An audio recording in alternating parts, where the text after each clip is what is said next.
10 décembre, Actes chapitre 20, versets 4 à 38, chapitre 21, chapitre 22, chapitre 23, versets 1er à 35. Lorsque le tumulte eut cessé, Paul réunit les disciples et, après les avoir exhortés, prit congé d'eux et partit pour aller en Macédoine. Il parcourut cette contrée en adressant aux disciples de nombreuses exhortations. Puis, il se rendit en Grèce, où il séjourna 3 mois. Il était sur le point de s'embarquer pour la Syrie quand les Juifs lui dressèrent des embûches. Alors, il se décida à reprendre la route de la Macédoine. Il avait pour l'accompagner jusqu'en Asie Sopater de Bérée, fils de Pyrrhus, Aristarque et second de Thessalonique, Gaius de Derbe, Timothée ainsi que Tychique et Trophime, originaires d'Asie. Ceux-ci prirent les devants et nous attendirent à Troas. Pour nous, après les jours des pains sans levain, nous nous embarquâmes à Philippe et au bout de 5 jours, nous les rejoignîmes à Troas où nous passâmes 7 jours. Le premier jour de la semaine, nous étions réunis pour rompre le pain.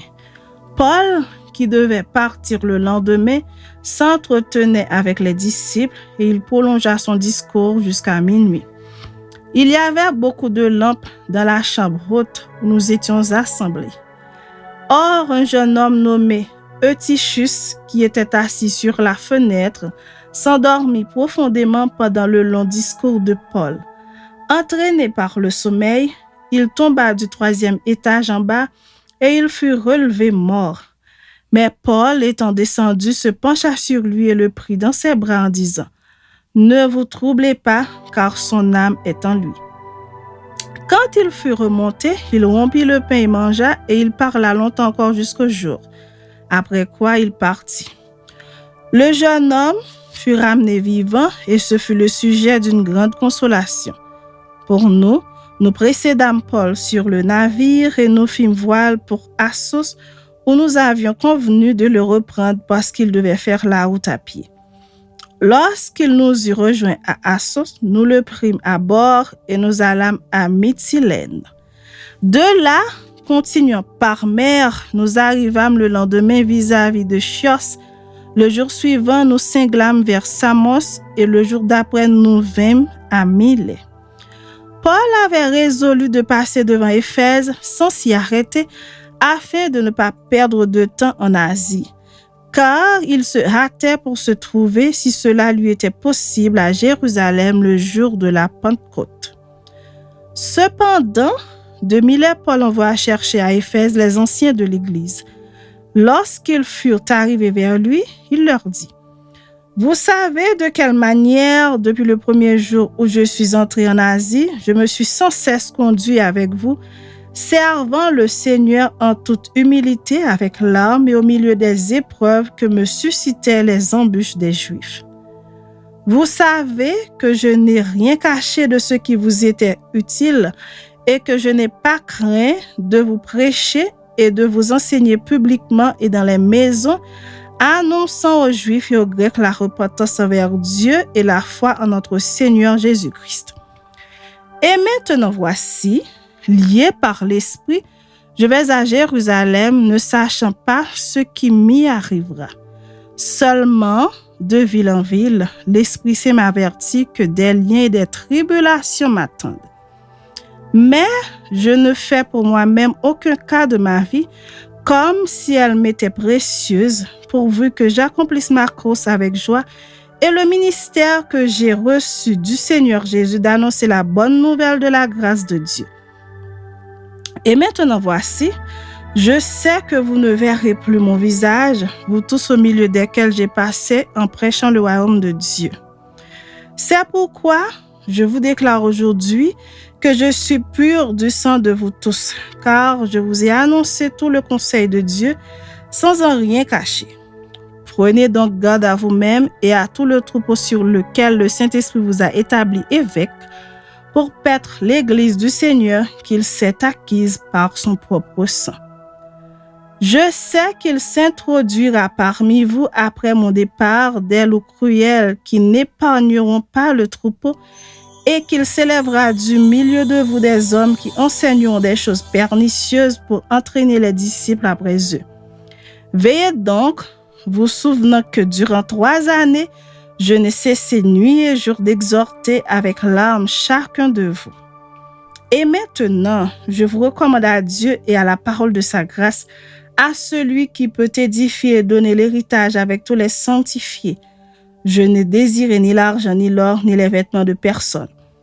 Vous savez vous-même que ces mains ont pourvu à mes besoins et à ceux des personnes qui étaient avec moi. Je vous ai montré de toute manière que c'est en travaillant ainsi qu'il faut soutenir les faibles et se rappeler les paroles du Seigneur, qui a dit lui-même, il y a plus de bonheur à donner qu'à recevoir. Après avoir ainsi parlé, il se mit à genoux et il pria avec eux tous. Et tous fondirent en larmes et se jetant au cou de Paul, il l'embrassait affligé, surtout de ceux qu'il avait dit qu'il ne verrait plus son visage. Et ils l'accompagnèrent jusqu'au navire. Chapitre 21. Nous nous embarquâmes après nous être séparés d'eux et nous allâmes directement à Kos le lendemain à Rhodes et de là à Patara. Et ayant trouvé un navire qui faisait la traversée vers la Phénicie, nous montâmes et partîmes.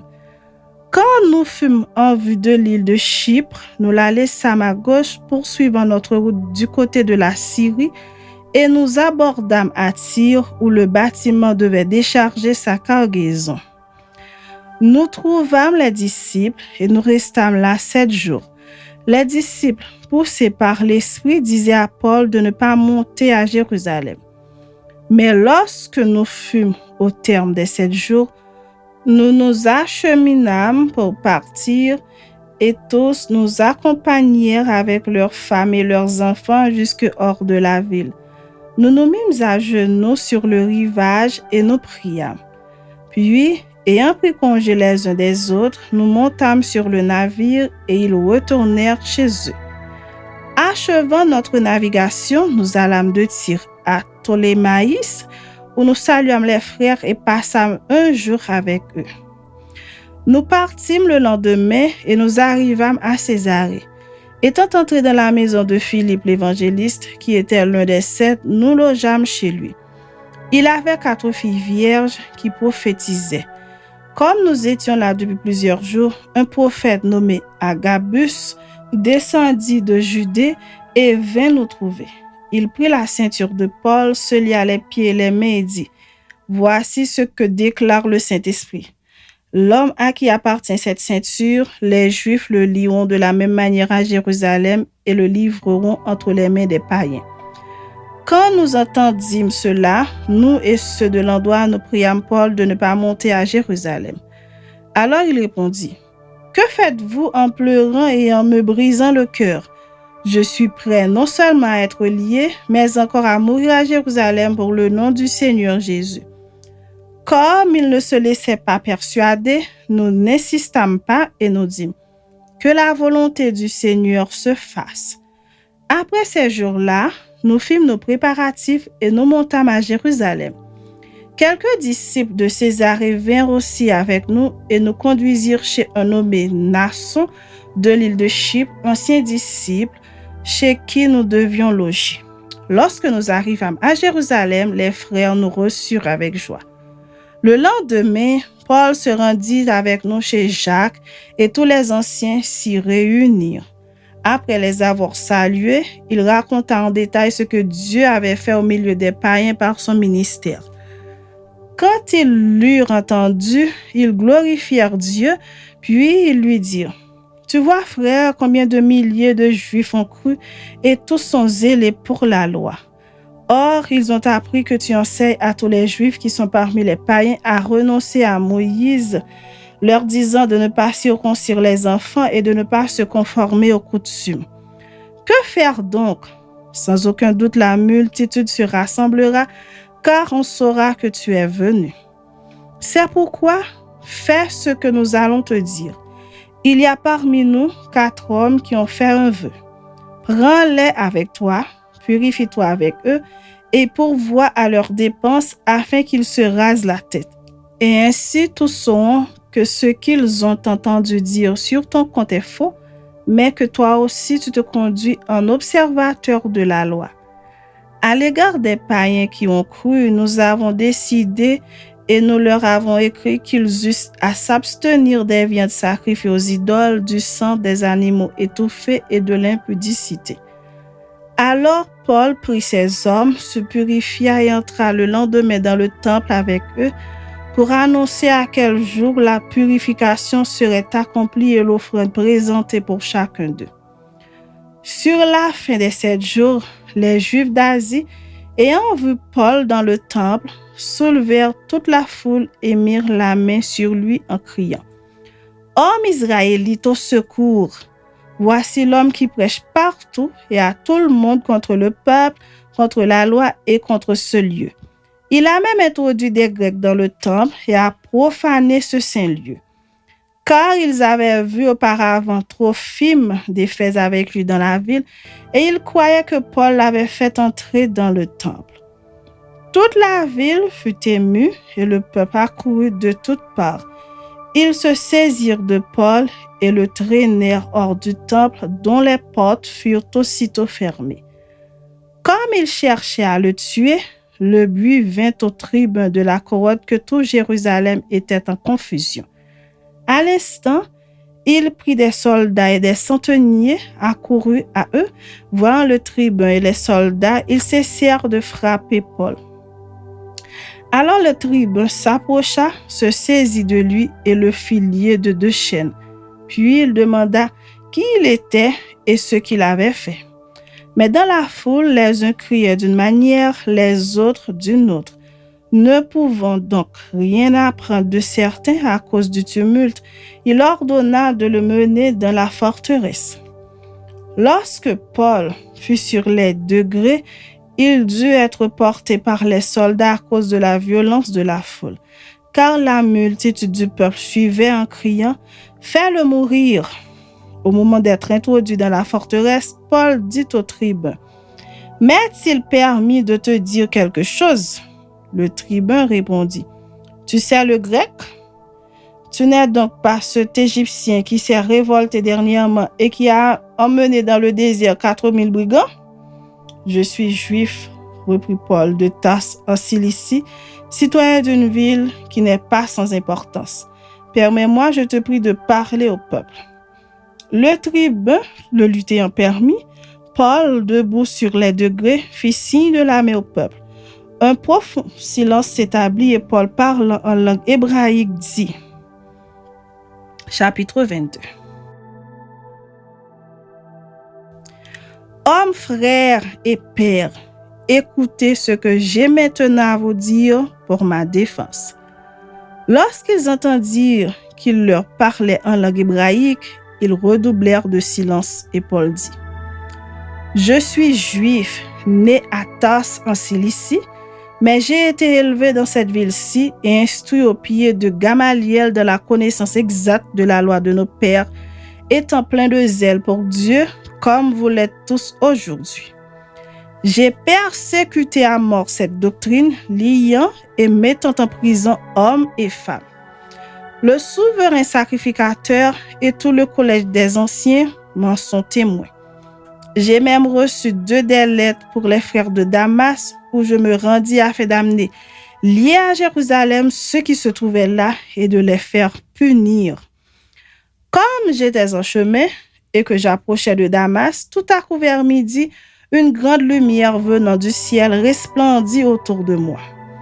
Je tombai par terre et j'entendis une voix qui me disait « Saul, Saul, pourquoi me persécutes-tu » Je répondis « Qui as-tu, Seigneur ?» Et il me dit « Je suis Jésus de Nazareth que tu persécutes. » Ceux qui étaient avec moi virent bien la lumière, mais ils n'entendirent pas la voix de celui qui parlait. Alors je dis « Que ferai-je, Seigneur ?» Et le Seigneur me dit « Lève-toi, va à Damas, et là on te dira tout ce que tu dois faire. » Comme je ne voyais rien à cause de l'éclat de cette lumière, ceux qui étaient avec moi me prirent par la main et j'arrivai à Damas. Or, un nommé Ananias, homme pieux selon la loi, et de qui tous les Juifs demeurant à Damas rendaient un bon témoignage, vint se présenter à moi et me dit, « Saul, mon frère, recouvre la vue. » Au même instant, je recouvrai la vue et je le regardai.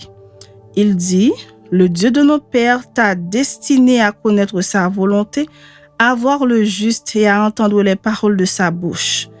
Car tu lui serviras de témoin auprès de tous les hommes des choses que tu as vues et entendues. Et maintenant, que tardes-tu? Lève-toi, sois baptisé et lavé de tes péchés en invoquant le nom du Seigneur. » De retour à Jérusalem, comme je priais dans le temple, je fus ravi en extase et je vis le Seigneur qui me disait, « Hâte-toi et sors promptement de Jérusalem parce qu'ils ne recevront pas ton témoignage sur moi. » Et je dis, « Seigneur, ils savent eux-mêmes que je faisais mettre en prison et battre de verges dans les synagogues ceux qui croyaient en toi, et que lorsqu'on répandit le sang d'Étienne, ton témoin, j'étais moi-même présent, joignant mon approbation à celle des autres et gardant les vêtements de ceux qui le faisaient mourir. Alors il me dit, « Va, je t'enverrai au loin vers les nations. » Ils l'écoutèrent jusqu'à cette parole. Mais alors, ils élevèrent la voix, disant, « Ôte de la terre un pareil homme, il n'est pas digne de vivre. » Et ils poussaient des cris, jetaient leurs vêtements, lançaient de la poussière en l'air.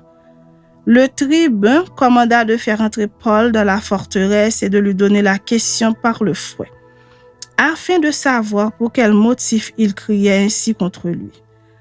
Lorsqu'on l'eut exposé au fouet, Paul dit au centenier qui était présent, « Vous est-il permis de battre de verges un citoyen romain qui n'est pas même condamné? » Avec ces mots, le centenier alla vers le tribun pour l'avertir, disant, « Que vas-tu faire? Cet homme est romain. » Et le tribun, étant venu, dit à Paul, « Dis-moi, es-tu romain? » « Oui, répondit-il. Le tribun reprit, « C'est avec beaucoup d'argent que j'ai acquis ce droit de citoyen. Et moi, dit Paul, je l'ai par ma naissance. » Aussitôt, ceux qui devaient lui donner la question se retirèrent et le tribun, voyant que Paul était romain, fut de la crainte parce qu'il l'avait fait lier.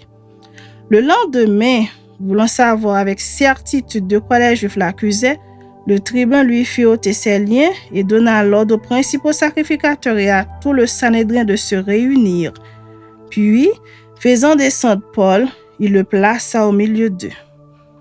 Chapitre 23. Paul, les regards fixés sur le Sanhédrin, dit, « Homme frère, c'est en toute bonne conscience que je me suis conduit jusqu'à ce jour devant Dieu. Le souverain sacrificateur Ananias ordonna à ceux qui étaient près de lui de le frapper sur la bouche. Alors Paul lui dit, « Dieu te frappera, muraille blanchie. Tu es assis pour me juger selon la loi et tu violes la loi en ordonnant qu'on me frappe. » Ceux qui étaient près de lui dirent, « Tu insultes le souverain sacrificateur de Dieu? » Et Paul dit, « Je ne savais pas, frère, que ce fut le souverain sacrificateur, car il est écrit, tu ne parleras pas mal du chef de ton peuple. » Paul, sachant qu'une partie de l'assemblée était composée de Sadducéens et l'autre de pharisiens, s'écria dans le Sanhédrin, « Homme frère, je suis pharisien, fils de pharisien. C'est à cause de l'espérance et de la résurrection des morts que je suis mis en jugement. » Quand il eut dit cela, il s'éleva une discussion entre les pharisiens et les sadducéens et l'assemblée se divisa. Car les sadducéens disent qu'il n'y a point de résurrection et qu'il n'existe ni ange ni esprit, tandis que les pharisiens affirment les deux choses. Il y eut une grande clameur et quelques scribes du parti des pharisiens s'étant levés, engagèrent un vif débat et dirent, « Nous ne trouvons aucun mal en cet homme. Peut-être un esprit ou un ange lui a-t-il parlé. » Comme la discorde allait croissant, le tribun, craignant que Paul ne fût mis en pièces par ces gens, fit descendre les soldats pour l'enlever du milieu d'eux et le conduire à la forteresse. La nuit suivante, le Seigneur apparut à Paul et dit, « Prends courage, car de même que tu as rendu témoignage de moi dans Jérusalem, il faut aussi que tu rendes témoignage dans Rome. » Quand le jour fut venu, les Juifs formèrent un complot et firent des imprécations contre eux-mêmes en disant qu'ils s'abstiendraient de manger le brode jusqu'à ce qu'ils eussent tué Paul. Ceux qui formèrent ce complot étaient plus de 40 et ils allèrent trouver les principaux sacrificateurs et les anciens auxquels ils dirent, « Nous nous sommes engagés avec des imprécations contre nous-mêmes à ne rien manger jusqu'à ce que nous ayons tué Paul. Vous donc maintenant adressez-vous avec le Sanhédrin au tribun pour qu'il l'amène devant vous comme si vous vouliez examiner sa cause plus exactement. Et nous, avant qu'il approche, nous sommes prêts à le tuer. » Le fils de la sœur de Paul, ayant eu connaissance du guet-apens, alla dans la forteresse en informer Paul. Paul appela l'un des centeniers et dit, « Mène ce jeune homme vers le tribun, car il a quelque chose à lui rapporter. » Le centenier prit le jeune homme avec lui, le conduisit vers le tribun et dit, « Le prisonnier Paul m'a appelé et il m'a prié de t'amener ce jeune homme qui a quelque chose à te dire. » Le tribun, prenant le jeune homme par la main et se retirant à l'écart, lui demanda, « Qu'as-tu à m'annoncer ?» Il répondit, « Les Juifs sont convenus de te prier d'amener Paul demain devant le Sanhédrin, comme si tu devais t'enquérir de lui plus exactement. Ne les écoute pas, car plus de 40 d'entre eux lui dressent un guet-apens et se sont engagés avec des imprécations contre eux-mêmes à ne rien manger ni boire jusqu'à ce qu'ils l'aient tué. Maintenant, ils sont prêts et n'attendent que ton consentement. » Le tribun renvoya le jeune homme après lui avoir recommandé de ne parler à personne de ce rapport qu'il lui avait fait. Ensuite, il appela 2 des centeniers et dit, « Tenez prêts, dès la 3e heure de la nuit, 200 soldats, 70 cavaliers et 200 archers pour aller jusqu'à Césarée. Qu'il y ait aussi des montures pour Paul afin qu'on le mène sain et sauf au gouverneur Félix. » Il écrivit une lettre ainsi conçue. Claude Lysias, au très excellent gouverneur Félix, salut. Cet homme, dont les Juifs s'étaient saisis, allait être tué par eux lorsque je survins avec des soldats et le leur enlevé, ayant appris qu'il était romain. Voulant connaître le motif pour lequel ils l'accusaient, je l'amenai devant leur Sanhédrin. J'ai trouvé qu'il était accusé au sujet de questions relatives à leur loi, mais qu'il n'avait commis aucun crime qui mérite la mort ou la prison. Informé que les Juifs lui dressaient des embûches, je te l'ai aussitôt envoyé en faisant savoir à ses accusateurs qu'ils eussent à s'adresser eux-mêmes à toi. Adieu. » Les soldats, selon l'ordre qu'ils avaient reçu, prirent Paul et le conduisirent pendant la nuit jusqu'à Antipatris. Le lendemain, laissant les cavaliers poursuivre la route avec lui, ils retournèrent à la forteresse. Arrivés à Césarée, les cavaliers remirent la lettre au gouverneur et lui présentèrent Paul. Le gouverneur, après avoir lu la lettre, demanda de quelle province était Paul. Ayant appris qu'il était de la Cilicie, « Je t'entendrai, dit-il, quand tes accusateurs seront venus. » Et il ordonna qu'on le gardât dans le prétoire d'Hérode.